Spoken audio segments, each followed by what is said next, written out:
habeen wanaagsan ku soo dhawaada barnaamijka wararka Soomaalida ee HBN qodobada caawa ugu waaweyn waxa kamid ah dawladda Soomaaliya oo sheegtay in albaabada ay iskugu dhufan doonto iskuulkii aan buuxin shuruudaha wasaaradda waxbarashada sidoo kale wasaaradda waxbarashada ayaa sheegtay xilliga la shaacin doono natiijada imtixaanka guud ee dugsiyada sare ee dalka xubin kamid ah golaha wasiirada Soomaaliya oo iscasilay iyadoo faahfaahin ay ka soo baxayso xogta ka bixitaankiisa xukuumadda dalka Garsoore Cumar Cartan oo kubadda cagta Yurub ku qoray taariikhda Soomaaliya kadib ciyaar si weyn loo sugayay oo uu dhexdhexaadiye ka noqday Turkiga iyo howlgalka midowga Afrika ee AUZOM oo ka wada hadlay dagaalka al-shabaab ka dhanka ah ee Soomaaliya ay ka wadaan dhammaan qodobadani waxaynu ugu soo kordhayaan idinku soo gudbin doonaa barnaamijka wararka Soomaalida soo dhawaada mar kale daawadayaal wararkan waxaan ku bilaabaynaa dawladda Soomaaliya ayaa waxay sheegtay in albaabada ay iskugu dhufan doonto iskuulkii aan buuxin shuruudaha wasaaradda waxbarashada dhanka kalena wasaaradda waxbarashada ayaa sheegtay xilliga lagu dhawaaqi doono natiijada imtixaanka dugsiyada sare ee dalka wasiirka waxbarashada xukuumadda Soomaaliya Faarax Sheekh Cabdulqaadir ayaa caawa ku dhawaaqay in la xiri doono iskuulada aan buuxin shuruudaha ay wasaaraddu dejisay gaar ahaan kuwa aan lahayn adeegyada aasaasiga qalab iyo bay'ad waxbarasho oo ku haboon ardayda Faarax waxa xusay in waxbarashadu ay tahay halka ay ka dhacdo iskuulka iyo fasalka gudihiisa sidaas daraadeedna ay ahmiyad gaar ah ay siin doonaan fasalada iyo goobaha waxbarashada ka socoto waxa uu tilmaamay in nadaafada iyo bay'ada iskuulka si gaar ah loo eegi doono isla markaasina iskuul kasta oo aan buuxin shuruudahaasi ha ahaato mid dawladeed ama mid gaar loo leeyahay la xiri doono sidoo kale wasiirku waxa uu sheegay in gudiyada kormeerka sanadkan xooga saari doonaan xaaladda ardayda iyada oo gudiyo kale loo diri doono iskuulada si ay u qiimeeyaan dhismayaashooda bay'ada nadaafada iyo qalabka waxbarashada waxaana uu tilmaamay wasiirku in ardaydu ay yihiin mustaqbalka guud ee Soomaaliya ayna tahay in hadda la saarayo ahmiyadda gaarka iyaga gudiyada kormeerka hadda sanadkan xooga waxay saarayaan ardayga gudiyo kale oo kormeer waxa la soo diri doonaa iskuulka bi'adiisa iyo dhismihiisa iyo qalabkiisa eega iskuulka aan inta munaasab ku ahayn waa la xiraa iskuul ma ahaanayo ama dawladda hal haato ama private ha ahaado marka dadka markaad u tagtaan waxa ay haystaan kala hadla waxay haystaan waxa ugu weyn maskaxdooda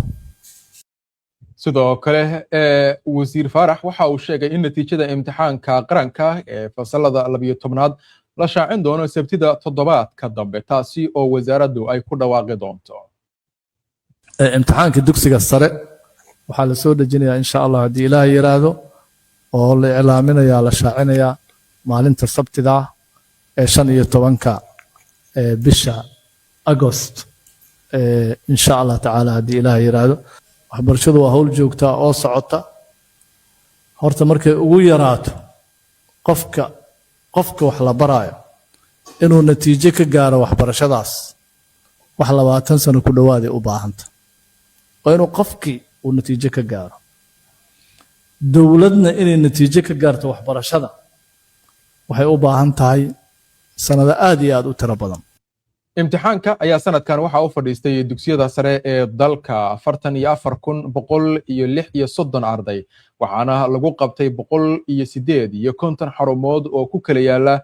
8 degmo oo ka tirsan dawlad goboleedyada dalka iyo gobolka Banaadir natiijada imtixaankan ayaa si weyn loo sugayaa iyadoo kumanaan arday iyo waalidiin ay ku jiraan diyaar garowga iyo sugitaanka natiijada ardayda sanadkan u fariisatay imtixaanka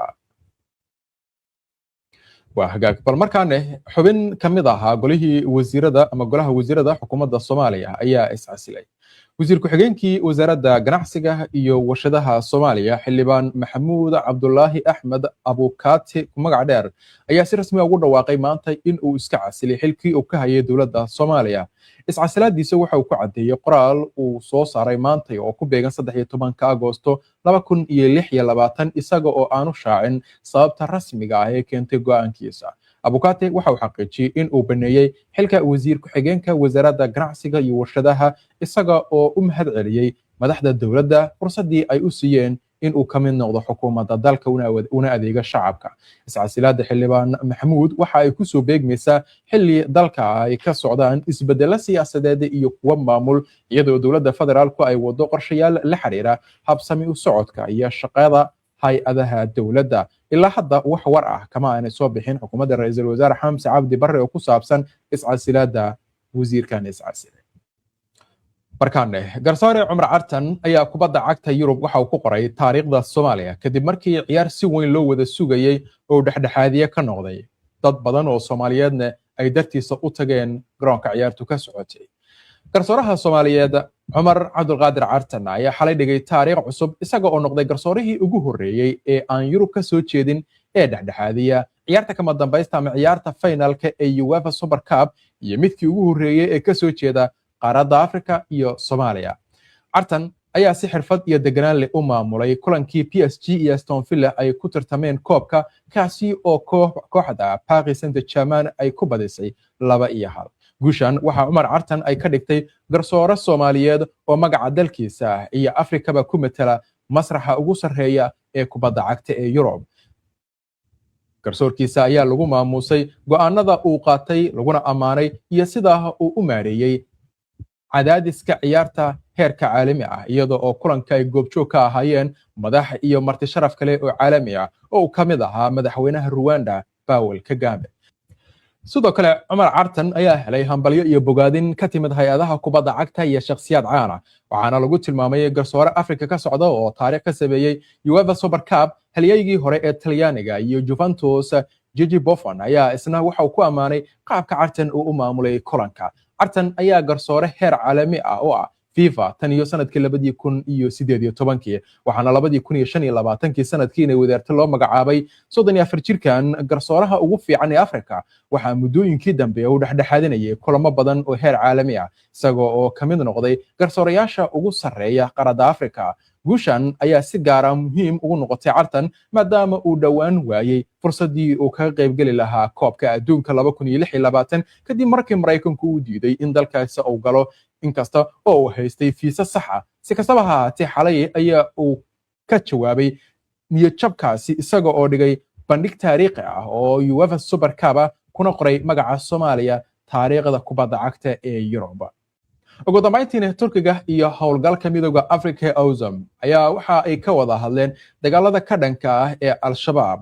dowladda Turkiga iyo howlgalka midowga Afrika ee nabadgelyalinta Soomaaliya ee AUZUM ayaa waxay ka wada hadleen amniga guud ee Soomaaliya gaar ahaan dagaalka ka dhanka kooxda Al-Shabaab iyo si waditaanka taageerada beesha caalamka ee nabadda Soomaaliya. kulanka ay yeesheen safiirka Soomaaliya ee Turkiga ee Soomaaliya u qaabilsan Albaraktaas iyo madaxa howlgalka AUZUM Alxaaji Ibrahim Dani ayaa waxaa diradda lagu saaray sida la sheegay arrimaha amniga Soomaaliya iyo sidii la xoojin lahaa guulaha laga gaaray dagaalka. war-saxaafada ka soo baxay howlgalka AUZUM ayaa waxaa lagu sheegay in labada dhinacba ay isku raaceen in la iska kaashado dagaalka Al-Shabaab sidii loo xoojin lahaa iyo nabadda guud ee Soomaaliya. sidoo kale Turkiga iyo AUZUM ayaa waxa ay ku baaqeen in diradda la saaro dib u dhiska ciidamada Soomaalida si awoodda ay ugu yeeshaan mas'uuliyadda ay kula wareegayaan amniga dalka. kulanka waxa uu ku soo aadaya xilli howlgalka midowga Afrika ee AUZUM ay wajahayo dhaqaale la'aan iyo sidoo kale dhaqaale yari weyn oo uu soo wajahayo. sidoo kale kulankan ayaa waxa uu imaanayaa iyada oo meelo qaar kamid ah Soomaaliya ay la wareegayaan ciidamada xoogga dalka sida Buurhakaba oo ay toddobaadkii hore ciidamada dowladda toddobaadkan dhamaanaya ay ciidamada dowladda Soomaaliya kala wareegeen howlgalka midowga Afrika waxaana ay si buuxda ula wareegeen amniga guud ee magaaladaasi. waayahay qodobkaas ayaa ku dambeeyay barnaamijkii wararka Soomaalida oo idinkaga imaanayay studio labaad ee HBN Muqdisho. wararkeena iyo barnaamijyadeena waxaad ka heli kartaan baraha bulshada Facebook, YouTube, Twitter iyo waliba Telegram. wayna kulan dambe nabadgelyo jimco wanaagsan.